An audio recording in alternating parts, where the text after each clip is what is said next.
한일관 대표의 사망 원인과 관련해 원인 세균이 녹농균이라고 해당 병원이 인정했습니다. 또 원인 세균이 항생제에 대한 내성이 없어서 병원에서 감염된 건 아니라고 주장했습니다. 검찰이 우병우 전 수석과 친분이 두터운 걸로 알려진 최윤수 전 국정원 2차장을 출국 금지했습니다. 최 전 차장은 우병우 전 수석과의 유착 의혹, 블랙리스트 작성 지시 등의 혐의를 받고 있습니다. 단독 취재했습니다. 경찰이 지난 2012년 12월 국정원 댓글 사건에 대한 중간 수사 결과를 대선 사흘 전 심야에 전격 발표했습니다. 그 경위에 대한 의혹이 많았는데 검찰이 국정원 개입 정황에 주목하고 수사에 들어갔습니다. 단독 보도합니다. 우리은행 채용비리 의혹이 새로운 국면을 맞고 있습니다. 은행 임원이 본인의 처조카를 취업시키기 위해 외부 유력 인사 이름을 허락 없이 이용했다는 증언이 나왔습니다. 단독 취재했습니다. 초등학교 교감이 교무실에서 여교사를 세워놓고 장난감 활을 쏜 사건에 대해 교육청이 감사를 벌이고 있습니다. 그런데 감사관이 권한 내 괴롭힘은 위법이 아니라고 말한 걸 비롯해 교감을 두둔하고 있다며 교사들이 반발하고 있습니다. 어금니 아빠 이영학이 12년간 모은 후원금이 12억 원이 넘는 걸로 드러났습니다. 이영학은 고급 승용차 6대를 사고 자신의 몸에 문신을 하는데 4천만 원을 썼습니다. 주차된 승용차에서 현금 1억 2천만 원이 사라진 사건은 전문 절도범의 수행으로 드러났습니다. 고급 차량은 문을 잠그면 사이드미러도 자동으로 접힌다는 걸 알고 사이드미러가 접히지 않은 차를 노렸습니다. 실시간으로 아이의 위치를 확인할 수 있다는 점 때문에 키즈폰 쓰는 분들이 많습니다. 그런데 아이의 위치가 엉뚱한 곳에 있는 걸로 나타나 부모들이 크게 당황하는 일이 적지 않습니다. 교육부가 학생부 종합 전형을 대대적으로 손질하기로 했습니다. 김상곤 사회부총리 겸 교육부 장관은 자기소개서나 교사 추천서를 폐지하겠다고 공개적으로 밝혔습니다.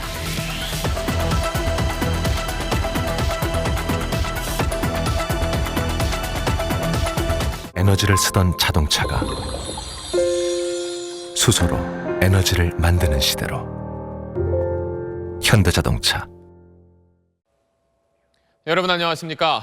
개에 물린 뒤에 일주일 만에 숨진 강남 유명 음식점 대표의 사망 원인이 개에게서는 드문 녹농균이었다고 어제 보도해드렸습니다. 병원 치료 과정에서 감염됐을 가능성이 크다고 저희가 전해드렸는데 해당 병원은 녹농균은 맞다고 인정하면서도 구체적 내용에 대해선 계속 침묵하고 있습니다. 오늘 첫 소식 먼저 조동찬 의학 전문 기자입니다. SBS 보도 이후 해당 병원은 김 씨의 사인이 녹농균에 의한 폐혈증이라는 사실을 인정했습니다. 녹농균은 드물게는 개의 구강이나 생활 환경에서도 감염될 수 있지만 주로 병원에서 감염되는 경우가 많습니다. 하지만 병원 측은 처음부터 적절한 치료를 했다면서 병원에서 감염된 것은 아니라고 주장했습니다. 개를 물렸을 때에 대한 기본적인 루트들 해서 치료를 다 잘 하셨고요. 환자 상태에 따라 차이는 있지만 일반적인 녹농균은 항생제 치료를 받으면 완치 가능합니다. 병원이 적절히 치료했는데도 숨졌다면 일반 녹농균이 아닌 내성 녹농균일 가능성이 있습니다. 내성 녹농균은 항생제가 듣지 않는 녹농균으로 만일 원인균이 내성 녹농균이라면 병원에서 감염됐을 가능성이 매우 큽니다. 자연환경에서 존재하는 녹농균이 사람에게 감염을 일으키는 경우는 굉장히 드뭅니다.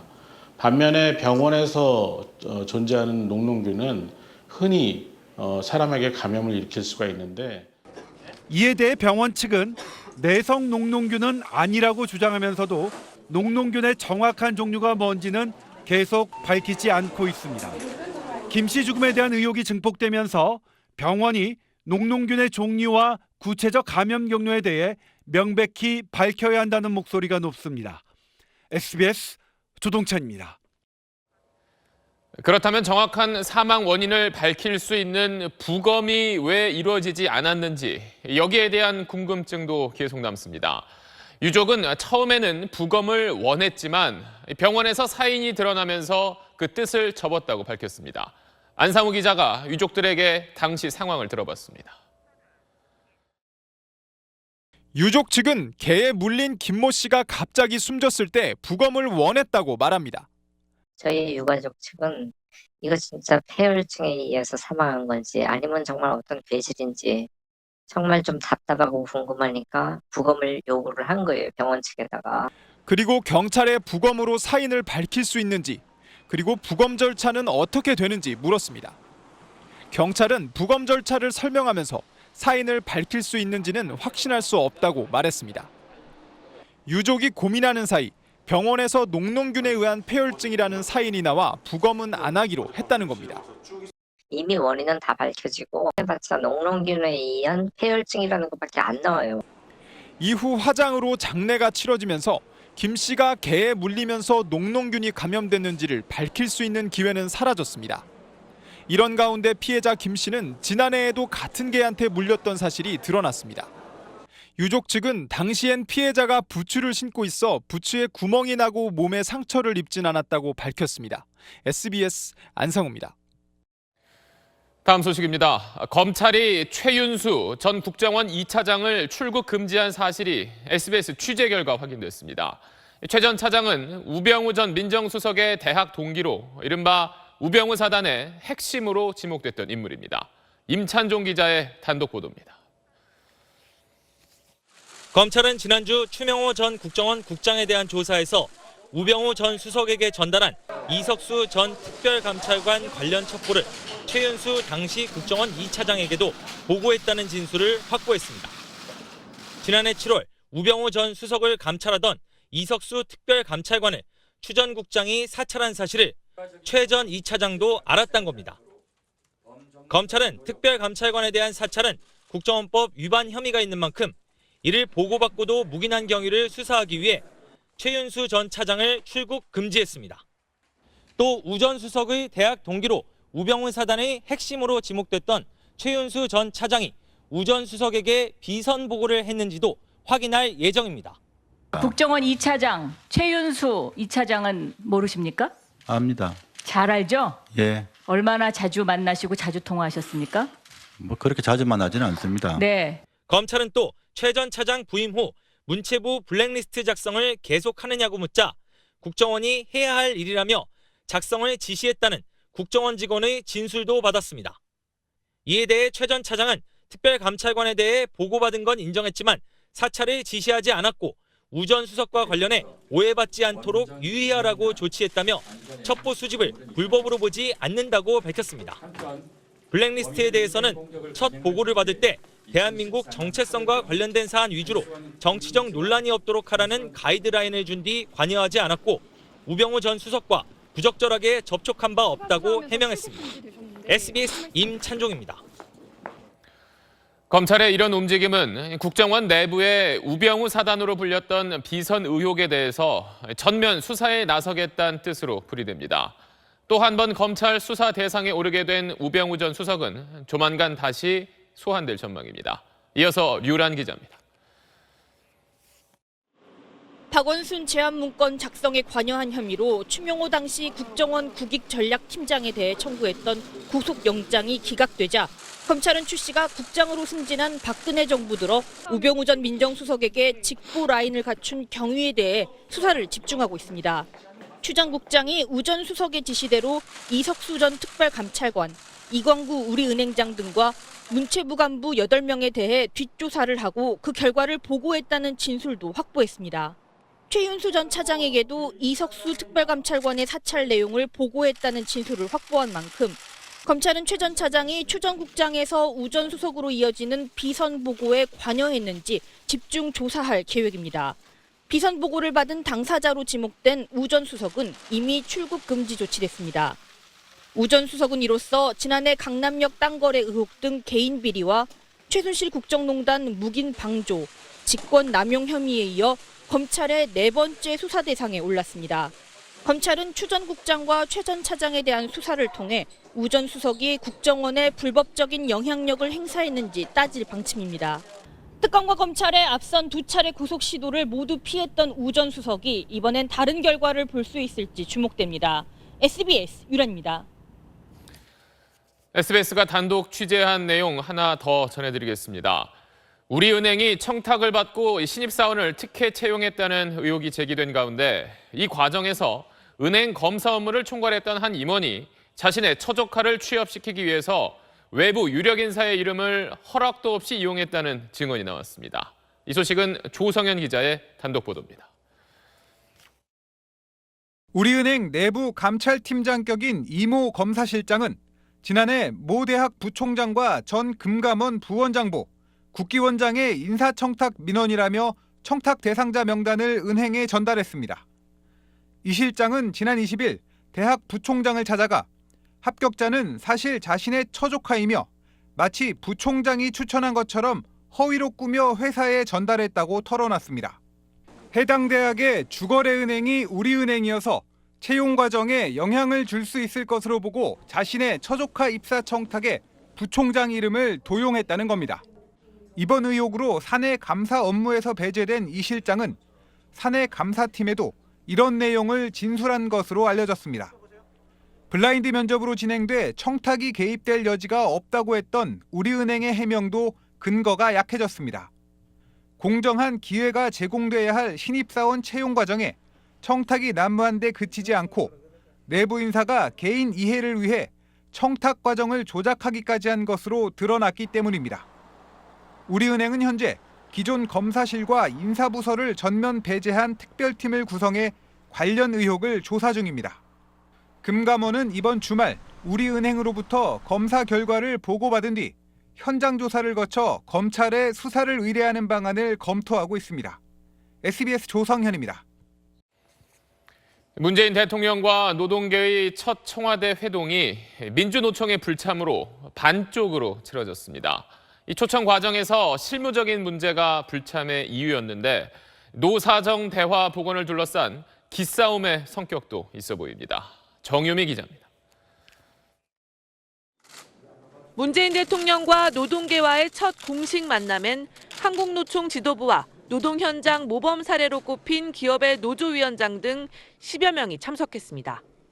노동계와 정부 사이의 국정의 파트너로서의 관계, 이것을 다시 복원하는 게 아주 중요하고 오늘 만찬회동엔 민주노총 지도부가 불참하면서 산하 산별노조 위원장들도 대거 빠졌습니다. 민주노총은 청와대가 산별노조와 사업장들을 개별 접촉해 초청한 건 조직 질서를 훼손하는 행위라고 유감을 밝혔습니다. 문성현 노사정위원장의 참석도 문제 삼았습니다. 정부와 직접 대화를 원하는 상황에서 노사정위원회 복귀 수순으로 비치는 걸 우려했던 걸로 보입니다. 청와대는 노동계 예우 차원에서 정상급 외빈을 맞는 본관 접견실에서 사전 환담까지 준비했는데 안타깝다고 밝혔습니다. 청와대 관계자는 민주노총이 전체 노동자를 대변하는 것도 아닌데 무리한 요구까지 수용할 순 없다고 말했습니다. 노사정위 복원도 중요하지만 기싸움에서 밀리지 않겠다는 뜻으로도 읽혔습니다. 한국노총은 문 대통령에게 1차 노사정위원회를 직접 주재해달라고 제안하며 조건부 복귀 의사를 밝혔습니다. SBS 정유미입니다. 지난 2012년 대선 직전 경찰이 국정원 댓글 사건의 중간 수사 결과를 발표했습니다. 댓글에는 아무 문제가 없다는 내용이었는데 이런 당시 수사 결과에 국정원이 개입했던 정황을 검찰이 포착했습니다. 잠시 뒤 자세히 전해드립니다.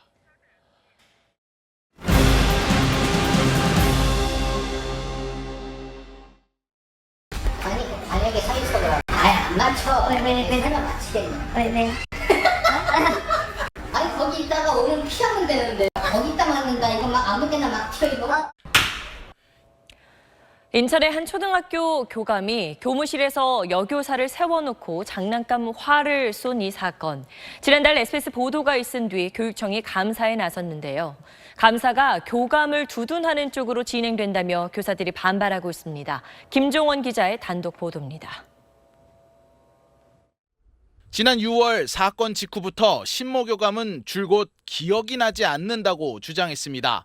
저는 그때 기억이 잘 나지는 않지만 그냥 부쩍 화를 겨누었던 기억은 나고 확인한 결과 겨누기만 하고 쏘지는 않았다는 그런 얘기를 전해 듣고 쏘지 않은 것으로 말씀을 전해드립니다. 지난달 보도가 나가고 난 뒤 인천교육청이 감사에 착수하자 교감이 말을 바꿨습니다. 활을 쏜 건 맞는데 여교사가 화살이 날아오기 2초 전에 옆으로 피했기 때문에 위험한 상황은 아니었다고 한 겁니다. 교감 선생님은 정확하게 2.7m라고 하시더라고요. 3개월 동안 기억이 안 난다고 줄곧 이제 공언을 해오신 건데 저는 황당할 수밖에 없죠. 이게 사건 본질과 관련이 없는데 제가 그거에 대해서 막 끌려다녀야 되고. 그런데 교육청 감사관들이 교감의 이 주장을 두둔하는 듯한 발언을 했다고 합니다. 교감의 말대로 화살을 피했다면 활을 쐈다고 할 수 없는 게 아니냐고 동료 교사들에게 묻는가 하면 피해 교사에게는 문제를 키우지 말라는 취지로 들리는 얘기까지 했습니다. 조직사회에서 내가 이런 걸 했을 때 피해를 보더라도 최소한을 시키는 게 좋잖아요. 선생님도 힘들지 않게. 네. 이 바닥이 어쨌든 특히 교대는 다 선후배들이잖아요. 그러니까 그것까지 생각을 하시고.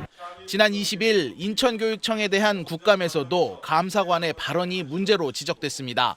피해 교사한테 이런 말도 했다고 합니다. 권한 내의 괴롭힘은 위법이 아니다. 그러면 괴롭힘이 합법입니까? 아닙니다. 잘못된 거죠. 그런 잘못된 부분에서는 제가 분명하게 시정을 하겠고요. 해당 감사관에게도 적법한 조치를 하도록 하겠습니다. 사건이 일어난 초등학교 교사 36명 가운데 31명은 교감에 대한 합당한 징계와 공정한 감사를 촉구하는 서명에 동참했고 인천 전교조도 같은 취지의 서명운동을 벌이고 있습니다. SBS 김종훈입니다. 네, 김종원 기자. 교육청 감사관 말 중에 권한 내 괴롭힘은 위법이 아니다라는 게 무슨 말입니까?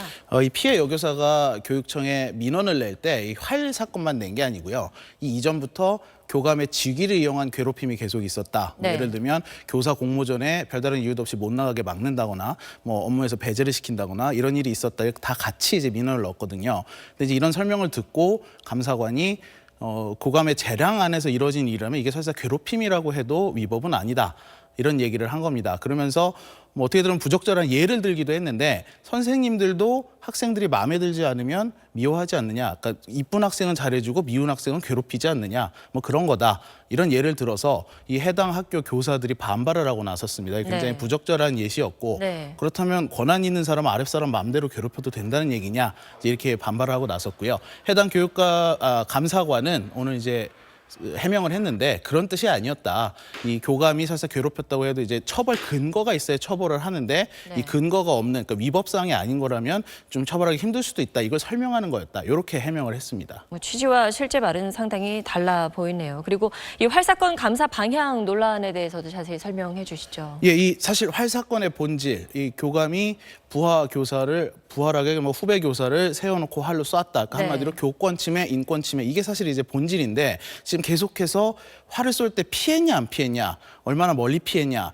이거에 지금 굉장히 조사에 초점이 맞춰지고 있거든요. 그래서 이제 이게 본질을 흐리는 것이다 이런 비판이 나오고 있는데 이 실제 감사관이 한 얘기를 한번 들어보시죠. 한 2, 3m 정도 떨어져 있으면 저도 이제 화살 관영 앞에 서보고 교감 선생님이 저를 향해서 이렇게 했었거든요. 그러니까는 위협감이 좀 덜하다는 느낌을 제가 받았어요. 예, 뭐 그러니까 이제 거리에 따라서 또 이 위협 정도에 따라서 처벌 수위가 달라질 수 있다. 그래서 확인을 한 것이다. 이렇게 이제 해명을 했는데 아무래도 교사들은 사건의 본말이 전도된 게 아니냐 네. 이런 비판을 하고 있습니다. 이 해당 교감, 활을 쏜 신교감은 2005년도에 본인이 재직하던 학교에서는 행정실장을 폭행하기도 했었고요. 또 동료 여교사를 성추행하는 일도 있었습니다. 그래서 2번이나 감사를 받았는데 둘 다 뭐 큰 징계 없이 넘어갔고 뭐 이대로라면 12월 달에 교장 승진까지 앞두고 있습니다. 현재 이 교감은 해당 여교사를 무고죄로 고소를 한 상태인데요. 감사를 중단해달라고 지금 교육청에 요청을 해놓은 상태입니다. 네, 계속 후속 취재해 주셔야겠네요. 잘 들었습니다. 다음 소식입니다. 지난 2012년 12월 불거진 국정원 댓글 사건과 관련해 경찰이 중간 수사 결과를 대선 직전에 발표한 장면 기억하실 겁니다. 그 경위에 대한 의혹이 많았는데 검찰이 수사에 들어갔습니다. 먼저 박현석 기자가 검찰 수사 내용을 단독 보도합니다. 18대 대선을 사흘 앞둔 2012년 12월 16일 밤 11시 경찰이 배포한 보도자료입니다. 국정원 여직원의 컴퓨터 하드디스크 분석 결과 문재인, 박근혜 당시 후보에 대한 지지 또는 비방 댓글이 발견되지 않았다는 내용입니다. 불과 10여 분 뒤 국정원도 보도자료를 냈습니다. 민주당이 제기한 이번 사건이 사실 무근으로 드러났다며 민주당이 정치적 목적으로 정보기관을 악용한 국기 문란 사건으로 민형사상 책임을 묻겠다고 엄포를 놨습니다. 검찰은 겨우 10여 분 사이에 국정원이 경찰 보도자료를 확보해 분석하고 입장까지 담아 발표한다는 게 사전에 경찰과 모의하지 않았으면 불가능하다는 점에 주목하고 있습니다. 또 당시 해당 여직원이 소속된 심리전단이 실제 댓글 활동을 벌였음을 알면서 국정원이 허위 사실로 특정 정당을 비난한 건 국정원법상 정치관여 금지 위반으로 봐야 한다는 판단입니다. 당시 경찰 수사와 관련해 수사 축소, 은폐 지시 혐의로 기소됐던 김용판 전 서울경찰청장은 대법원에서 무죄가 확정됐지만 검찰은 경찰의 중간 수사 결과 발표를 둘러싼 의혹을 다시 들여다보고 있습니다. SBS 박현석입니다. 검찰은 이렇게 국정원과 경찰이 댓글 사건을 역이용하는 데 연결고리 역할을 한 인물로 박원동 전 국정원 국익정보국장을 지목하고 있습니다. 이미 박 전 국장을 출국 금지 조치했습니다. 이어서 윤나라 기자입니다. 18대 대선 이듬해 열린 댓글 사건 국정조사에서 국정원 박원동 전 국장은 경찰의 중간 수사 결과 발표 당일 김용판 전 서울경찰청장과 통화한 사실을 인정했습니다. 우리 원 문제로 고생을 하는 것 같아 인사도 하고 또 궁금하기도 해서 전화했습니다. 반면 김 전 청장은 박 전 국장이 당시 통화에서 수사 결과 발표가 늦어지는데 우려를 표했다고 말했습니다. 경찰이 벌써 분석을 끝내놓고 단지 정치권 눈치 보느라고 발표 안 하는 게 아니냐. 검찰은 2012년 국정원이 경찰의 수사 결과를 공유하며 정치적으로 활용한 것으로 의심하고 이 과정에서 핵심 역할을 한 것으로 보이는 박 전 국장을 출국 금지했습니다. 실제 검찰이 확보한 통화 내역엔 당시 보도자료를 작성한 경찰 간부와 박 전 국장 부하 직원이 닷새 동안 무려 50차례 넘게 통화한 것으로 드러났습니다. 검찰은 오늘 박 전 국장을 불러 이른바 박원순 제안문건 작성과 관련한 혐의를 조사했습니다. 검찰은 이번 주 안에 박 전 국장에 대해 구속영장을 청구한 뒤 댓글 사건 수사 개입 의혹을 집중 추궁할 계획입니다. SBS 윤나라입니다. 어금니 아빠 이영학이 그동안 딸의 희소병 치료를 도와달라며 모금한 후원금의 규모가 드러났습니다. 이영학과 딸, 아내 3명의 계좌를 분석했더니 지난 12년간 12억 8천만 원, 매년 1억 원 넘게 입금돼 있었습니다. 그리고 이 후원금을 외제차 사고 온몸에 문신하는 데 쓴 것도 속속 드러나고 있습니다. 이현영 기자입니다. 이영학이 후원금으로 받은 돈 12억 8천만 원 가운데 딸의 치료비로 추정되는 돈은 10분의 1 정도인 1억 6천만 원이었습니다. 서울대병원에 송금한 기록이 있었습니다. 나머지 11억 원은 치료비와는 상관없는 용도로 쓰인 것으로 경찰은 추정하고 있습니다. 우선 이영학 자신과 누나, 형 등의 명의로 된 차량 6대를 사는데도 후원금이 들어갔습니다. 금액은 지금 우리 차량 그 판매업자 상대로 지금 조사 중에 있어요. 자신의 몸에 문신을 하는데도 4천만 원을 쓴 것으로 드러났습니다. 경찰은 또 서울 강남에 위치한 원룸 임대료로 매달 160만 원이 지난 6월부터 석 달간 빠져나간 사실도 확인했습니다. 이 원룸에서 이영학은 퇴폐 안마 시술소를 운영하며 몰래카메라를 설치해놓고 촬영까지 했습니다. 이영학이 보관해둔 몰래카메라 영상을 근거로 경찰은 이영학이 자신의 아내를 성매매에 나서도록 강요한 혐의도 조사하고 있습니다. 영상 속에 나오는 남성 10명도 소환 조사해 성매수 사실을 확인했습니다. 경찰은 이영학 아내의 죽음과 관련 타살 근거는 찾을 수 없었지만 자살 방조 혐의에 대해서는 계속 수사하겠다고 밝혔습니다. SBS 이현영입니다. 대형마트 문화센터에서 영유아를 가르치는 강사가 결핵 확진 판정을 받았다는 소식 나흘 전 전해드렸습니다.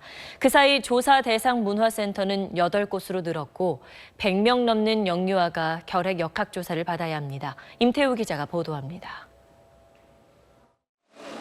서울 동작구 시설관리공단이 운영하는 한 주민교육센터입니다. 최근 이 센터는 수강생 수십 명에게 결핵 역학조사를 받으라는 보건소의 안내를 전달했습니다. 결핵 판정을 받았던 강사가 여기서도 지난 6월부터 석 달간 가르쳤기 때문입니다. 영유아 강제 선생님은 많이 이렇게 했던 건 아니거든요. 일부 강제해서 조금 했었는데 이번 차에 그냥 아예 영유아는 이제 폐가한 걸로 다. 지난 20일까지 파악된 조사 대상은 문화센터 4곳이었지만 현재 8곳으로 늘어났습니다. 지역별로는 서울 1곳과 경기 4곳, 인천 3곳입니다. 해당 강사가 결핵 확진 판정을 받은 10월 16일을 기준으로 과거 석 달간의 행적에 포함된 곳입니다. 결핵 검사를 받아야 할 영유아 대상자만 100명이 넘었습니다. 부모 등 성인까지 더하면 200여 명에 달하는 것으로 알려졌습니다. 엄마들이 입소문 있잖아요. 걱정하죠. 저도 걱정돼요. 저도 좀 이렇게 들어왔다 나왔잖아요. 질병관리본부는 아직 결핵 확진자는 나오지 않았지만 조사 초기여서 결과를 지켜봐야 한다고 말했습니다. 특히 영유아의 검사 결과는 8주가량 걸린다고 덧붙였습니다. SBS 임태우입니다. 차 안에 있던 현금 1억 2천만 원이 깜쪽같이 사라진 사건 지난주에 전해드렸는데 경찰 수사 결과 전문 절도범의 소행이었습니다. 사이드미러가 접혀있지 않은 이 고급 차량만 노렸다고 하는데 그 이유를 김기태 기자가 자세히 전해드립니다. 한 남성이 흰색 벤츠 승용차로 걸어옵니다. 자연스럽게 문을 열고 운전석에 앉더니 가방을 들고 갑니다. 이 가방 안에는 차량 주인인 35살 오모 씨가 상가 계약금으로 찾아둔 돈이 들어있었습니다. 5만 원권 2,400장, 무려 1억 2천만 원이었습니다. 절도 혐의로 경찰에 붙잡힌 23살 이모 씨는 문을 잠그지 않은 고급 외제 차량만 골라내 물건을 훔쳤습니다. 카센터에서 일한 경험으로 고급 차량은 문을 잠그면 사이드미러도 자동으로 접힌다는 걸 알고 있었던 겁니다. 이 씨는 이날 밤 서울 사당동에서 방배동까지 걸어다니며 사이드미러가 안 접힌 차를 찾았습니다. 현금이 든 가방을 훔치기 전 다른 차에서 노트북도 훔친 것으로 조사됐습니다. 경찰이 범행 닷새 만에 이 씨를 붙잡았는데 1억 2천만 원 가운데 이미 8천만 원을 써버린 상태였습니다. 중고차 한 대와 명품 시계까지 샀습니다. 최근 스마트키가 보급이 많이 됐는데 스마트키 그 자동 잠김만 믿고 잠겼을 거라고 생각하시지 말고 꼭 잠겼는지 확인을 하시고. 경찰은 이 씨를 구속하고 이 씨의 도주를 도운 혐의로 친구 23살 김모 씨를 불구속 입건했습니다. SBS 김기태입니다. 요즘 새로 지은 다세대 주택들 가운데는 다른 층과 비교해서 유난히 집값이 저렴하게 나온 경우가 있습니다. 이거 싸다고 덜컥 계약했다가는 나중에 집을 비워야 할 수도 있습니다.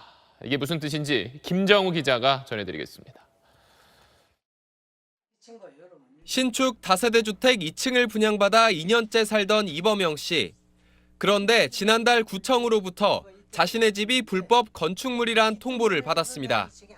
8층 가운데 2층과 3층, 4층이 가게나 사무실로만 사용할 수 있는 2종 근린생활시설로 신고돼 있었던 겁니다.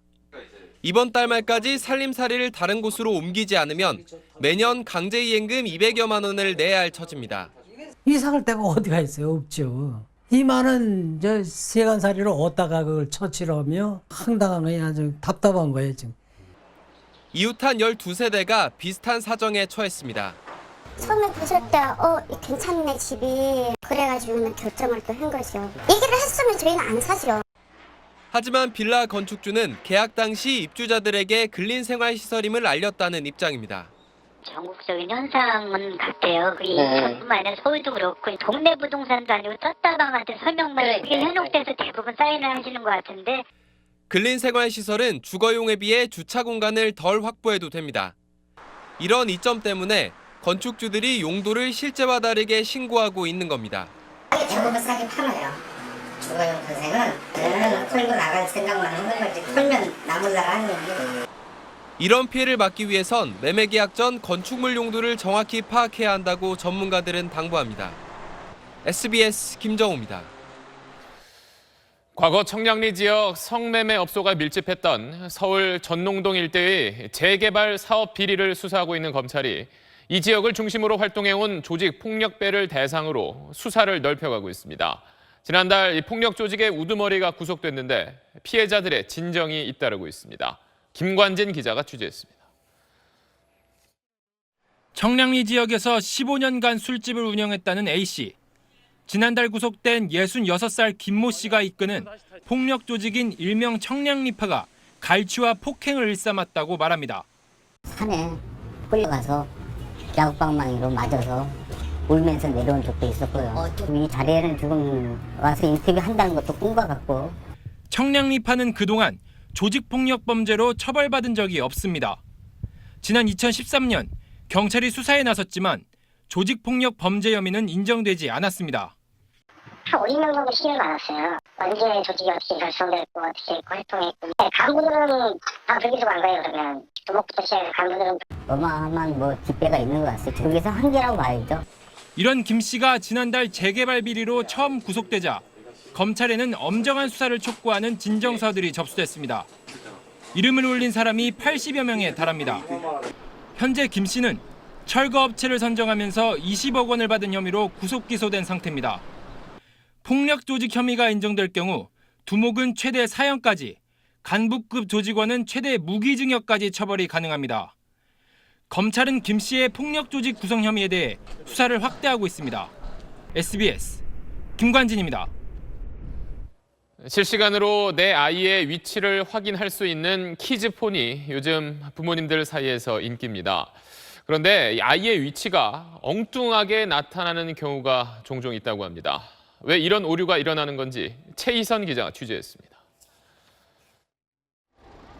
직장인 김민영 씨는 얼마 전 키즈폰으로 아들의 위치를 확인했다가 소스라치게 놀랐습니다.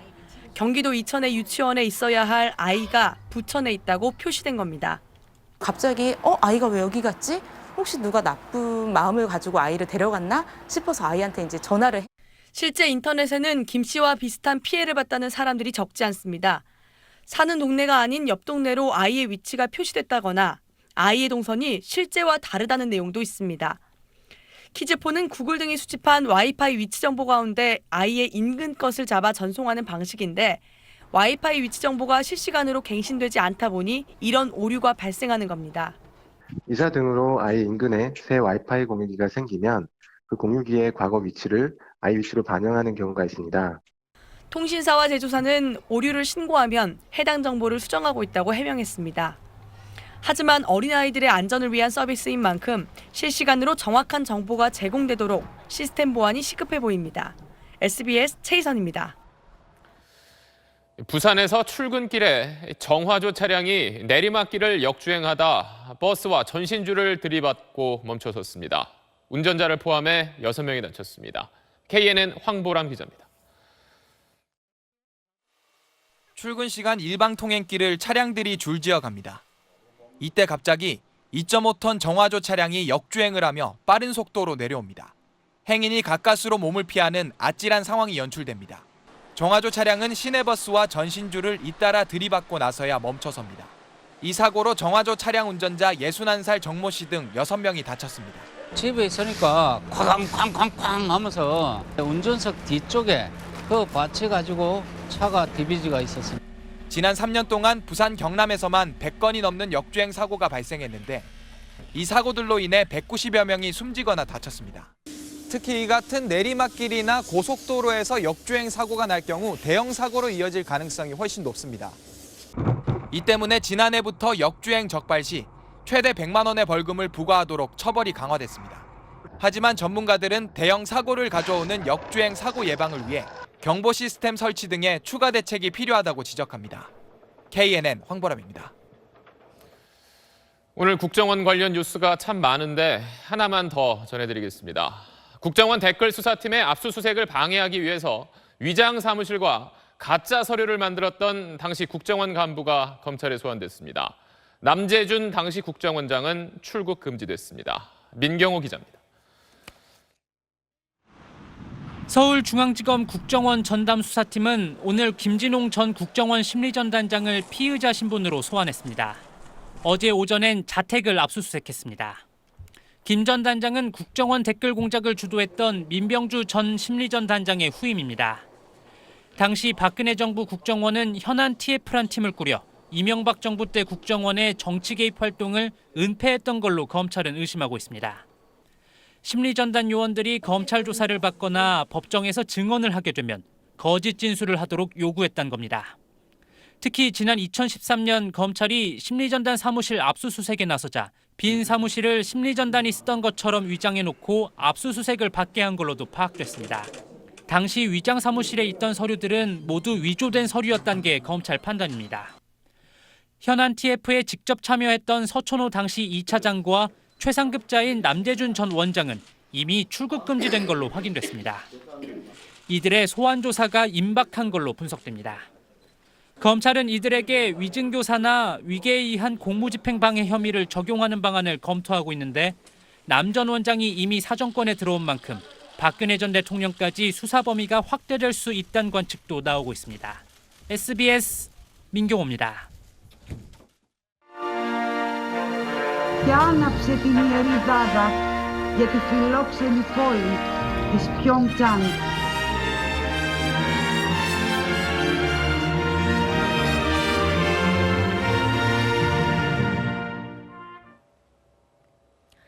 새 정부가 출범하자마자 부동산을 잡기 위해 6.19 대책과 8.2 대책을 내놨지요.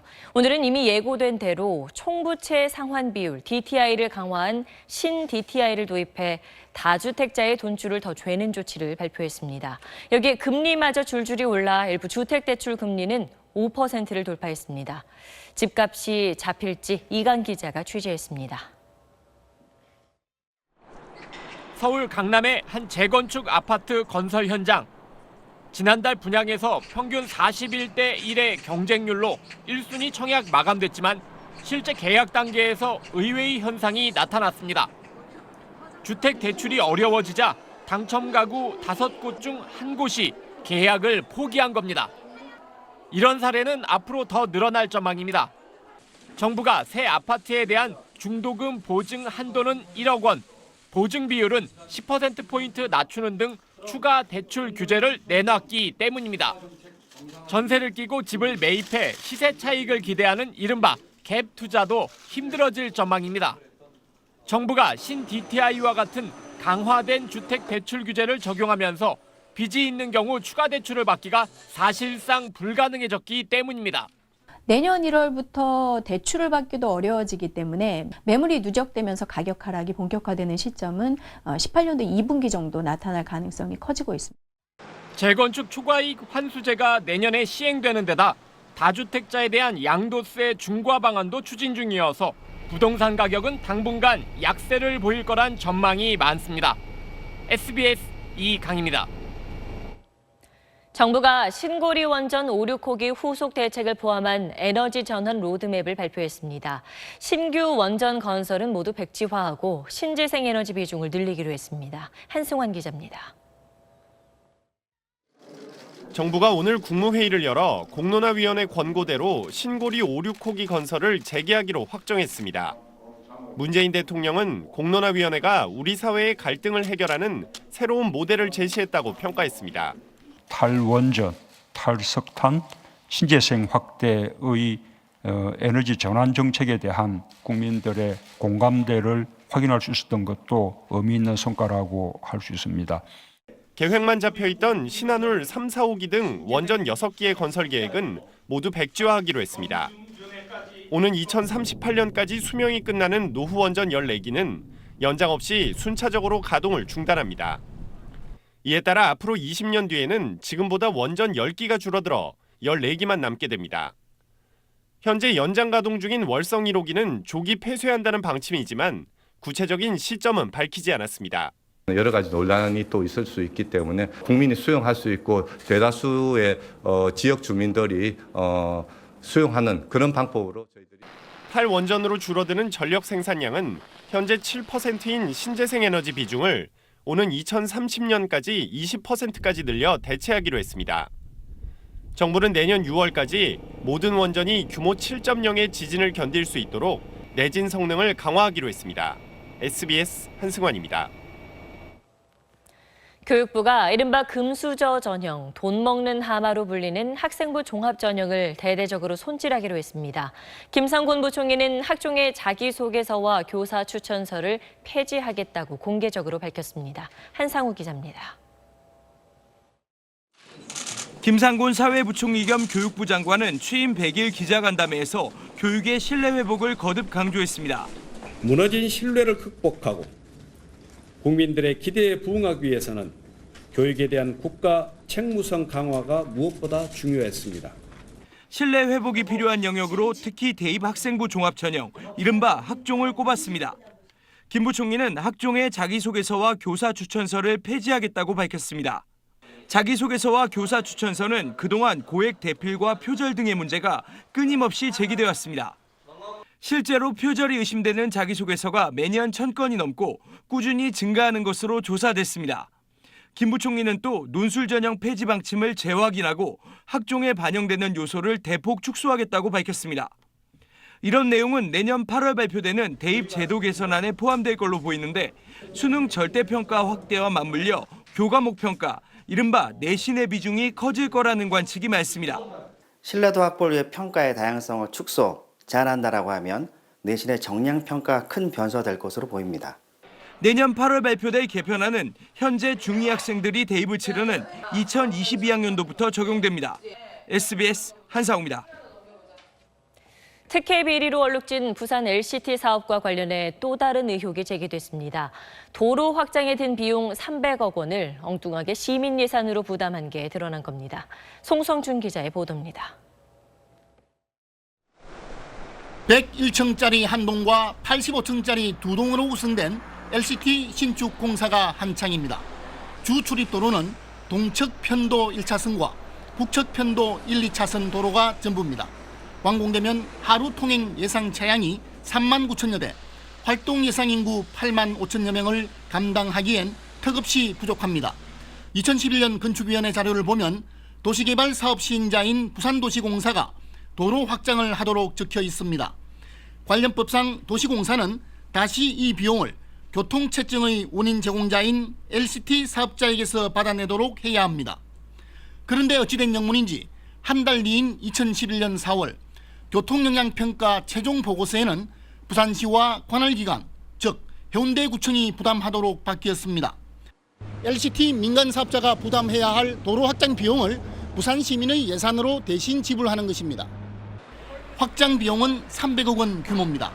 한 개인이 할 수 있는 문제가 아니라 부산시의 가장 최고위 권력자의 도움이 없으면 절대로 불가능한 일입니다. 더구나 LCT 건물 반경 900m 안에는 해운대 해수욕장을 끼고 있어서 교통 서비스 수준이 매우 나쁜 EF 단계지만 교통체증의 원인 제공자인 LCT 사업자는 도로 확장 비용을 한 푼도 안 내게 된 겁니다. 오늘 부산시 국감에서 이 문제가 제기됐지만 부산시는 이렇다 할 해명을 내놓지 못했습니다. SBS 송승준입니다. 거대 IT 기업 아마존이 시애틀에 이어 제2의 본사를 세우려 한다고 공개적으로 밝히면서 북미 전역이 들썩이고 있습니다. 무려 238개 도시가 아마존 사옥 유치 경쟁에 뛰어들었습니다. 뉴욕 최대식 특파원이 취재했습니다. 아마존 유치 경쟁에는 워싱턴 DC와 뉴욕, LA를 비롯한 미국 내 43개 주에 내로라하는 도시들이 대부분 가세했습니다. 허리케인의 직격탄을 맞은 미국령 푸에르토리코와 멕시코, 캐나다의 도시들까지 유치 경쟁에 뛰어들었습니다. 각종 세제 혜택과 교통 편의성, 우수한 인적 자원 등 기업하기 좋은 환경을 강조하는 도시들의 홍보전은 올림픽 유치전을 능가합니다. All of the economic incentives put together would realize $7 billion in potential credits against Amazon's state and city taxes. Kansas City had a pretty progressive startup community then. It's fast-tracked us immensely. 일자리 창출과 경제 성장에 목말라 있는 도시들의 아마존 본사 유치는 놓칠 수 없는 기회입니다. 5조 6천억 원에 이르는 시설 투자, 평균 연봉 1억 1천만 원이 넘는 일자리 5만 개 외에 고급 기술 인력이 대거 유입되면서 첨단 기술 중심지로의 변신도 기대됩니다. 지난 6년간 38조 원의 경제적 효과를 본 시애틀의 변신은 이를 증명합니다. 대규모 투자와 양질의 일자리 제공에 상응하는 혜택을 공개적으로 요구한 아마존의 제2본사 선정 결과는 내년 초에 발표됩니다. 뉴욕에서 SBS 최대식입니다. 오늘 낮 울산에 있는 롯데 케미칼 공장에서 폭발과 함께 불이 났습니다. 중상자 5명을 포함해 작업자 10명이 다쳤습니다. UBC 서윤덕 기자입니다. 얼굴에 붕대를 감은 작업자가 치료를 받고 있습니다. 다른 작업자의 얼굴도 새까맣게 그을렸습니다. 오늘 오후 1시 45분쯤 롯데케미칼 울산공장 전기실 배전반에서 폭발과 함께 불이 났습니다. 사람들의 불도 나오고 그 사람 계속 끼댕겼으니까 화상으로 치면 한 2박 3박. 불은 6분 만에 자체 진화됐지만 현장에 있던 작업자 5명이 중상을 입는 등 모두 10명이 다쳐 병원으로 옮겨졌습니다. 이 중 1명은 중태에 빠져 헬기로 서울화상전문병원에 이송됐습니다. 회사 측은 사고 원인에 대해 정기 보수를 마치고 전기를 투입하는 과정에서 배전반에 불이 났다고 설명했습니다. 그 당시에 작업은 없었고 순수하게 투입하는 상황이었기 때문에 정확히 그거 외에는 알지 못하고 있습니다. 소방당국과 사고 원인을 조사 중인 경찰은 내일 국가수와 현장을 합동 감식한 뒤 회사 관계자를 상대로 업무상 과실이 있는지 수사할 예정입니다. 또 고용노동부 울산지청도 현장에 작업 중지 명령을 내릴 예정입니다. UBC 뉴스 서윤덕입니다.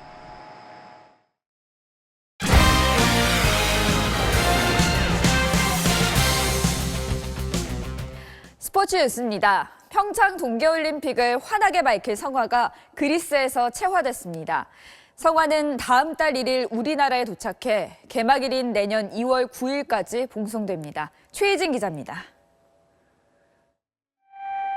고대 올림픽의 발상지인 그리스 올림피아 헤라 신전에 애국가가 울려 퍼지고 태극기가 개양됩니다. 이낙연 국무총리와 이희범 평창 조직위원장, 토마스 바흐 IOC 위원장이 참석한 가운데 채화식은 장엄한 분위기 속에 진행됐습니다.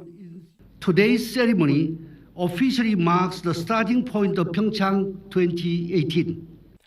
행사 도중 비가 내려 태양열을 이용한 전통적인 방식의 채화가 어렵게 되면서 하루 전 자연광으로 미리 채화해 놓은 예비 불꽃으로 성화봉에 불을 붙였습니다. Στείλε τις ακτίνες σου και άναψε την ιερή δάδα για τη φιλόξενη πόλη της Pyeongchang. 그리스의 크로스컨트리 스키 선수 앙겔리스가 성화 봉송을 시작했고 축구 스타 박지성이 바통을 이어받아 한국인 첫 주자로 참여했습니다. 성화는 그리스 전역을 돈 뒤 개막 100일 전인 오는 11월 1일 우리나라의 전세기 편으로 도착합니다.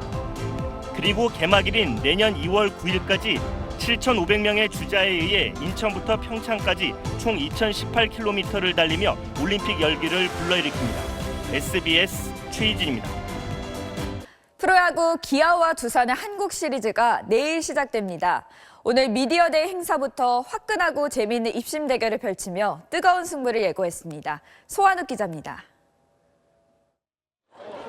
광주에서 열린 미디어데이 현장에 200여 명의 기아 팬들로 가득하자 두산 김태형 감독이 입심 대결의 포문을 열었습니다.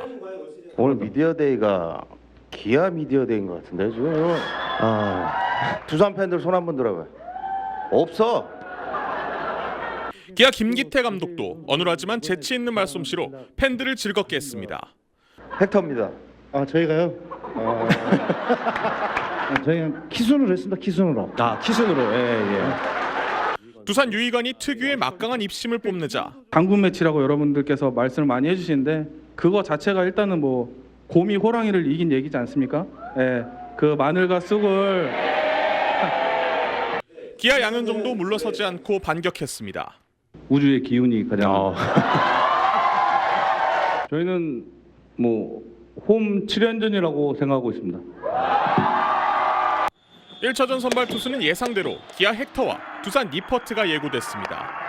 3주 동안 쉰 기아는 모든 선수들이 부상을 털고 최상의 몸 상태를 유지하고 있고 두산도 플레이오프에서 허리를 다친 양의지와 옆구리를 다친 박건우, 어깨 부상 중인 김재호가 컨디션을 회복해 오늘 마지막 훈련을 정상적으로 소화했습니다.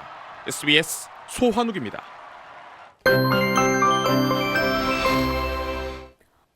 내일도 큰 일교차를 유의하셔야겠습니다. 한낮에 햇살은 온화하지만 해가 지면 금세 쌀쌀해지니까요. 밖에 나가실 때는 항상 옷차림을 든든히 하시는 게 좋겠습니다. 이렇게 밤사이 기온이 떨어지면서 안개가 강해지겠습니다. 서울과 해안가를 제외한 내륙 대부분 지방에 짙은 안개가 끼겠는데요. 심한 곳은 가시거리가 50m까지 좁혀질 것으로 보여서 각별히 주의하셔야겠습니다.